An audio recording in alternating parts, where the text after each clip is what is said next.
Hey everybody, I'm Jody Vance. I'm George Affleck. And it's time for... UnSpun, governor.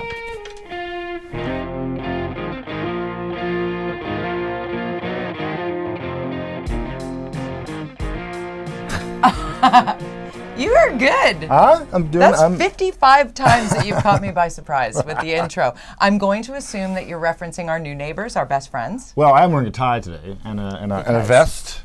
Totally decked out here today. You can't see it if you're listening, but he looks very formal. I thought maybe Harry and Meghan might pop by. I've invited a them. A little cup of tea and some bread with crust cut off it. Whatever. I don't know. Amanda, what do you people eat? You Brits? Cucumber sandwiches. The best egg salad you've ever had. There we go. So yes, our new neighbor, your new neighbor, literally, potentially. Potentially could be. A block away. You'll be out there with the dogs. That's my only concern, actually, is that will the dog park now be shut down when they're there? But I did hear earlier today, as of our taping, we tape on a Thursday, that they're saying that they will pay their own security fees. Sure. Well, her daddy's paying, I think. That's what I've heard. Charles is going to be like, yeah. How much do you need, Sonny? Go be taken care of. Hey, big news, and it doesn't have to do with the Royals. Uber and Lyft Ding, approved? just in. Oh my gosh. Yeah, that was amazing. That just came in like 5 minutes before we came into studio. Shocker. I didn't know. I thought Uber had said they weren't going to apply at first, and so I guess they did. And so Uber and Lyft, the big ones. Uber and Lyft are in. Good to go for Lower Mainland and Whistler. Re-Ride and Cater were denied. Cater denied. Ouch, taxi guys. But you know, technology just wasn't good enough, frankly. So download your apps if you're into that. People are going to be like, "You guys are so anti-taxi." I'm like, no. No. Although I'm really happy they approved it before Christmas. I'm really happy about that. Christmas 2020. It's a win. The first promise was 2017, right? Yeah.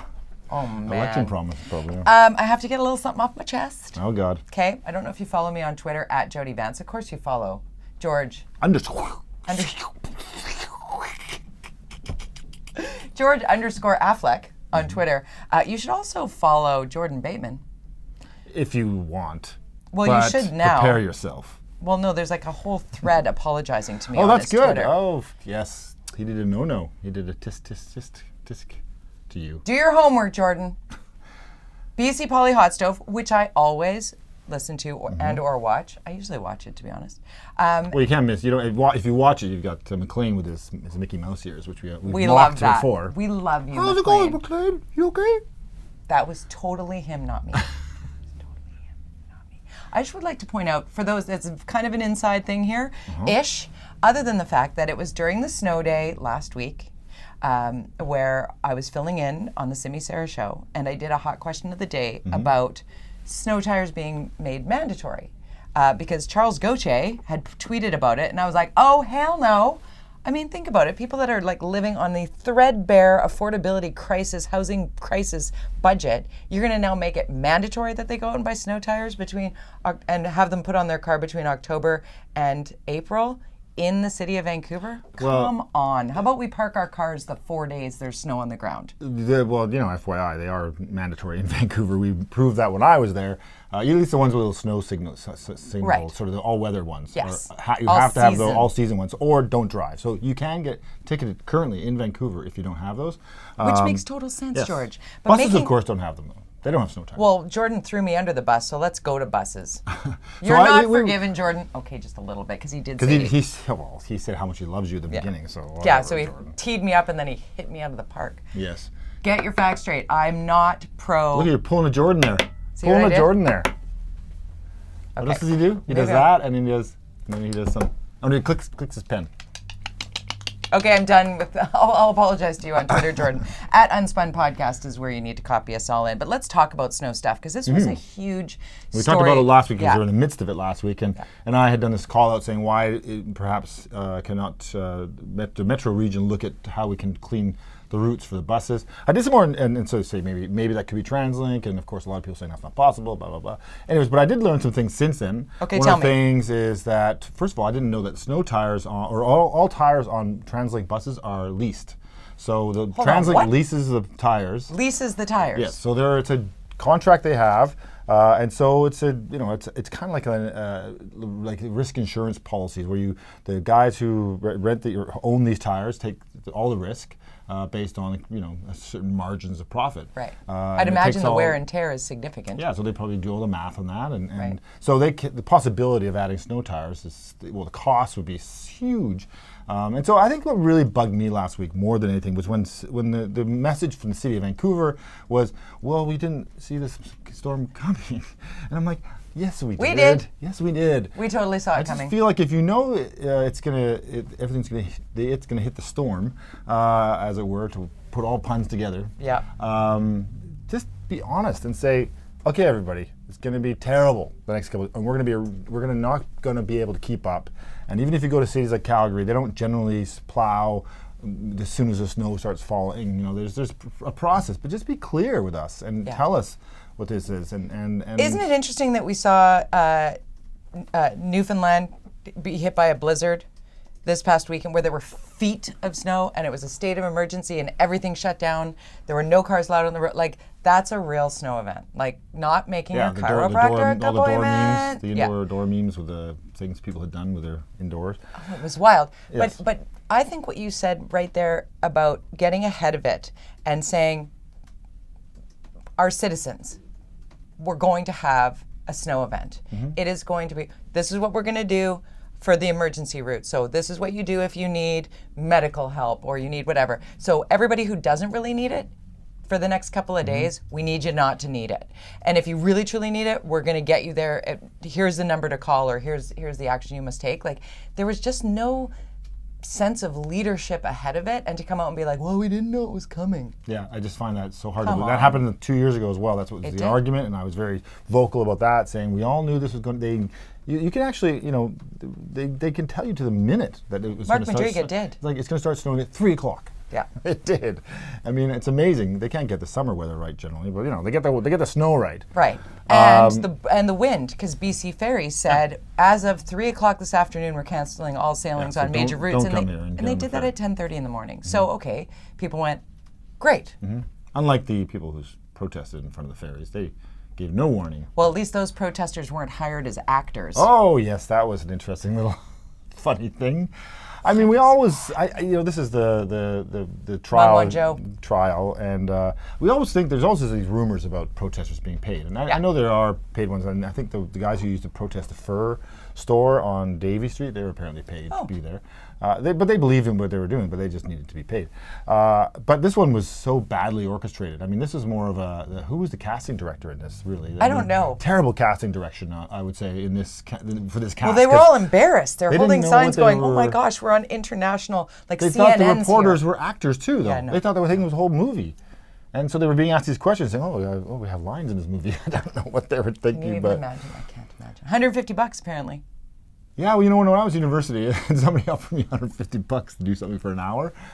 And I'd be like, what are you going to do? I got to hold up a sign? I Used to don't be know. 50 I think I would have bucks. read the sign and said, where am I going and what's this about? And maybe done some research, but... Fair. But it's a lot of money for young people, and but it was badly orchestrated, and I'm glad that some of them came out and said that they were paid, because I think it's an important piece of information. And the thing is that what I heard was interesting was that while we're all making a mockery of it and saying, it doesn't affect, China or whoever did this. But meanwhile in China, what they'll be doing is they'll be doing their news stories will be of the protesters And it'll saying, be real. and they say, look at how great all the supporters, all these supporters for her here in Canada. See, Canada is It's like a evil. Trump rally. Yeah, that's right. Brought to you by Fox News. Like, Right. it's very similar. And I read Ian Young in the South China Morning Post. Do you read Ian's columns? Because he was really interesting, and a great follow on Twitter as well. Because he no holds barred. He knows where he's coming from. He was one of the first to be like, yep, that not surprising that's happening. And we live in a very safe little bubble in Canada when it comes to stuff like this. We did see a little bit of it in political announcements and whatnot, where all of a sudden there'd be a bunch of sort of backbencher types that would just applaud really loudly so no press could ask anything Right. while everybody laughed. Because even that made me go, ooh, that's not who we are. Like, come on.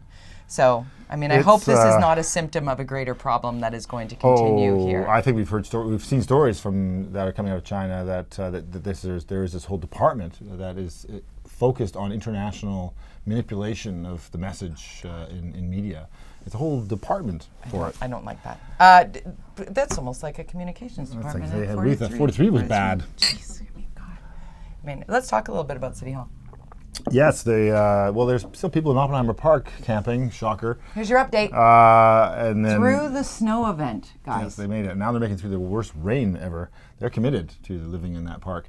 Kennedy Stewart. There was a story today in the paper about Kennedy Stewart saying we're going to. Well, actually, the Trudeau. I don't know if he was quoting Trudeau saying by 2027 they're going to half the homeless people and have I'm going. I don't. Did you learn nothing from Gregor? Don't make promises like this. So he's saying he's going to build the housing, and all those 150 people are going to get housing, which happened in July, by the way. And then the park repopulated with people. Yes. But until the park board decides to stop allowing this to happen, it now becomes potentially, if we house all those people again and into the best units, whereas they get to jump the line of people who are already on lists potentially, then it becomes basically the way to jump the line. Just go and put up your tent at Oppenheimer Park and you'll get housing faster than the people who've been waiting for 2 or 3 or 5 years. I mean, it's not, I don't understand the logic behind it. 100% we need to build more housing. We need more core need housing for sure. And that is a federal issue. We need the cash, this tax incentives, whatever it takes to build the kind of housing that was being built in the 70s, that was stopped in the 90s. This needs to start again, but this has to be a national initiative. And so while Trudeau's saying that, I got to see the policy that's going to drive that number forward. Please hear that. We need that. And we've been saying this for a year on this podcast about the housing that we had built in the 70s that got stopped in the 90s, and we've all probably rented one. A 3-story walk-up. Yeah, there's those ones, and then there's just a co-op. There's all co-ops, that stuff all that. And that we don't have that. And it's a systemic problem. The Trudeau One initiative. It was Trudeau Senior's initiative, stopped by Chrétien as a budget cut and Paul Martin to reduce costs. Michael Geller actually has a really interesting slide deck that he posted on Twitter. If you go to Michael Geller's Twitter feed, he posted his slide deck. It shows you the entire history of housing, and it walks you through it. It's quite interesting. You have to look at it on a desktop because it's quite large, but it's a PowerPoint that he does, and it shows you the history of housing in Canada from the 1940s to today. And you know, his thesis, when he was graduating university, his thesis was on temporary modular housing. That's right. So it's fascinating. So make sure you check out Michael Geller. We're dropping everybody. Yeah. Charles Gauthier, Michael Geller. We should mention John Cooper and Tricia Barker still. Tricia, by the way, listening on NW today, crying about it was amazing. I mean, she was so emotional about the death, the fact that we have an open investigation on a murder in Oppenheimer Park. As a result of Oppenheimer Park, nearby. It was nearby, but as a result of what's going on there, they've connected it. And Tricia was on Linda Steele's show. Linda Steele talking about this, and she was homeless in her younger days, and has a very is empathetic to the plight, but feels guilty that this has happened, that somebody has died as a result of policy decisions on the board that she sits on. And I think that she's trying to get through to the rest of those park board members to say, look, those commissioners, say, guys, do something. We have to do something. We have to get this solved. And John Cooper and Tricia both, but mostly John Cooper seems to be the target. I was on Twitter yesterday seeing people attacking him for having an opinion about other things. Oh, yeah.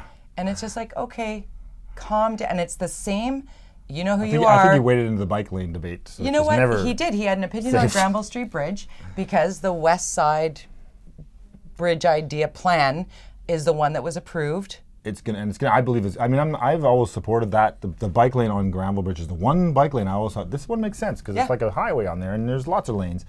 But I always felt that the bike lane down the middle was the safest for cyclists.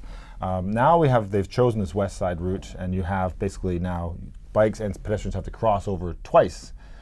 So there has to be stoplights now for cars where the ramp comes down on both sides. Right. And my fear is that that's very dangerous. We had a death this week on the intersection of a pedestrian.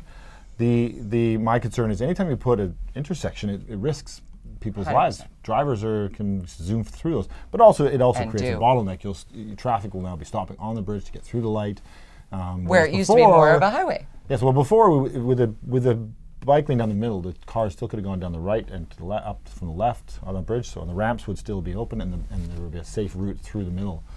Anyways, and how would people get onto the middle? So you get down to Drake, and you'd have a intersection there, but Drake is now being turned into basically a full bike lane. Right. So there'd be very little Both traffic. ways. Got it. On And there. on that and the south rest end? of the gravel, center gravel, was only for buses, and then only cars would go right or left. Got So it. it only had been, that's the original plan. But now it's cars everywhere, bikes cross over and zigzag. More complicated. But I put it out there. Kind of like the and, intersection at Cornwall and Burrard. Yeah, but I put it out there to some of the major bike advocates, and Richard Campbell being one, the one on Twitter, very, very vocal on Twitter, and we get into battle sometimes. He's super bike advocate. And I said, well, what are your thoughts? Would you not have preferred this other route? And he said, no, I think the one that they've chosen is good, but I don't know. What I was reading, I don't know much about it other than I agree with you. That's good. That space should be utilized because it's underutilized. But the reason people swung towards the west side is the views. They said, as opposed to looking over cars and to be able to see the water and the sunset and the celebrational light or whatever. So I kind of see that. But they would have been raised, and they could have raised it higher. They had, the original plan was 1 meter, but they could have gone higher on the raised centers. Anyways, it's not going to happen. I like your perspective, though. I didn't realize that about the two crossings, and I think that's why we unspin stuff, George. That's kind of what we do here. Not sure if you've noticed. Again, you can follow us. UnSpun Podcast is our Twitter handle, and it's very cool and snarky and funny and has good content. I don't know who right, writes. Amanda? It's not me. Okay, just before we move away from sort of the city stuff, I do want to talk about the building that was back to the housing issue, not necessarily connected with Oppenheimer, but it certainly got a bunch of people sort of saying, we need dozens and dozens of these. The 5-story building that was approved with a number of 13 units, 80-unit building, 13 of those units being core need, like $950 for a studio. This was a policy that we put in before. It's called MERPS, I think this one, isn't it? I think, and a policy that we put in before I left. Which is how long ago? 2 years, a year and a half ago. Build things. So 2 years ago, that policy actually was 2 years ago, and it was basically 20% of any. In order to qualify for the program, you had to provide 20% of the building had to be core need, like truly affordable housing. And and that's what Kennedy Stewart is saying will be the solution, but there's just not the volume there. It's not going to get to the 25 to 3,000 homeless people we have in Vancouver. So, and especially at the speed at which Vancouver is approving things, I don't. And that's the piece that I want to get back to. We say it almost every week. The problem isn't what to build, where to build. It's that once you buy the land and decide to build, and you go through the process and you're waiting for permits. Like the permitting piece is. Like, why do we not ever hear of that being addressed? And we have an example where we have fast tracked the modular home program.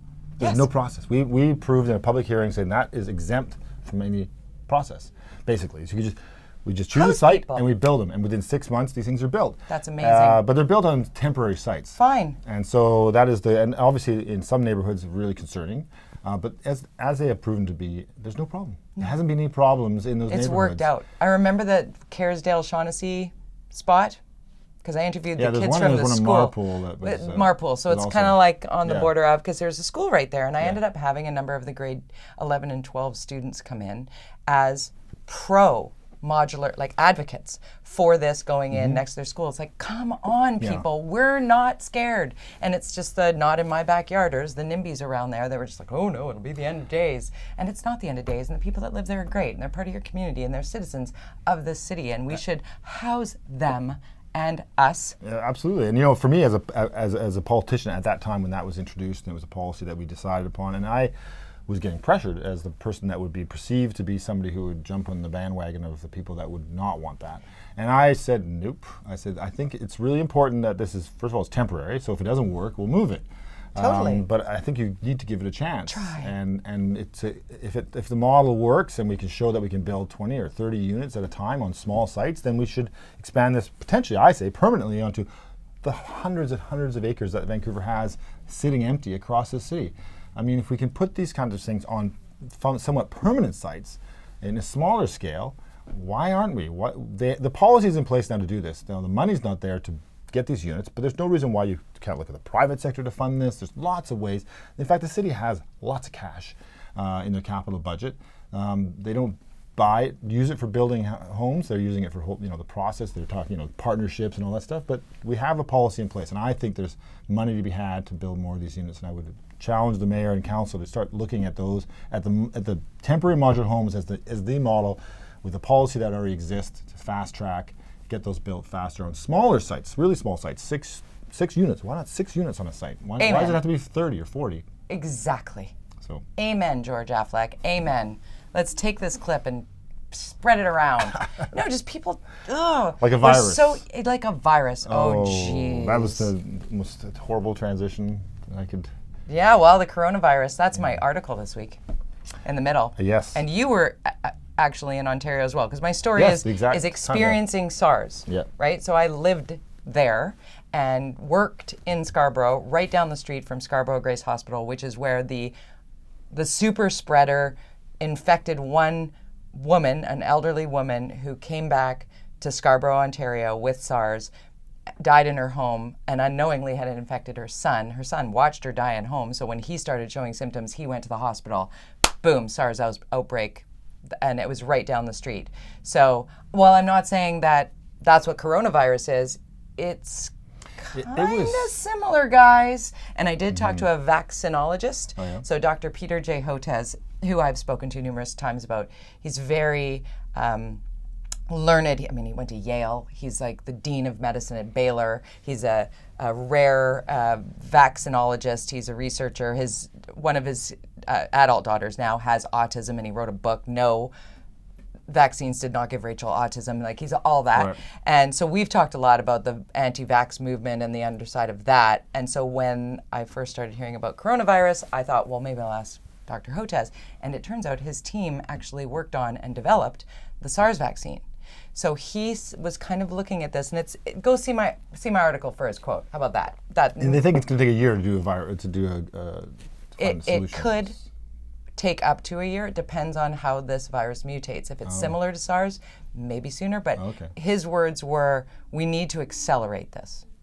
And does that mean money? What is that? How do you accelerate? I asked him just that, interestingly enough, and he said it needs to have the full attention. And when we talked, it was Monday. Right. And we're taping this on Thursday. It is the top news story. Well, they've shut down 2 cities have been quarantined in China. And by tomorrow, so 20 million people quarantined in China. That's crazy. That over the Lunar New Year. And it's public that we know this, which is also strange and surprising.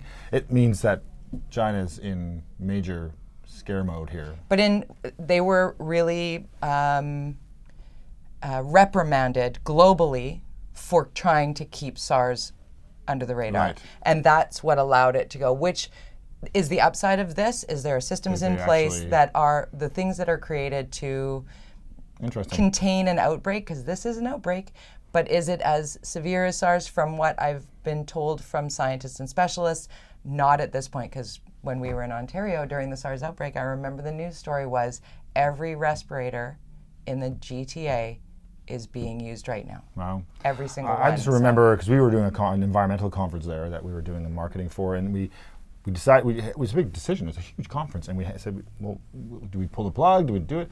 And so we decided to do it, and we went there, flew out there with the team, and nobody came.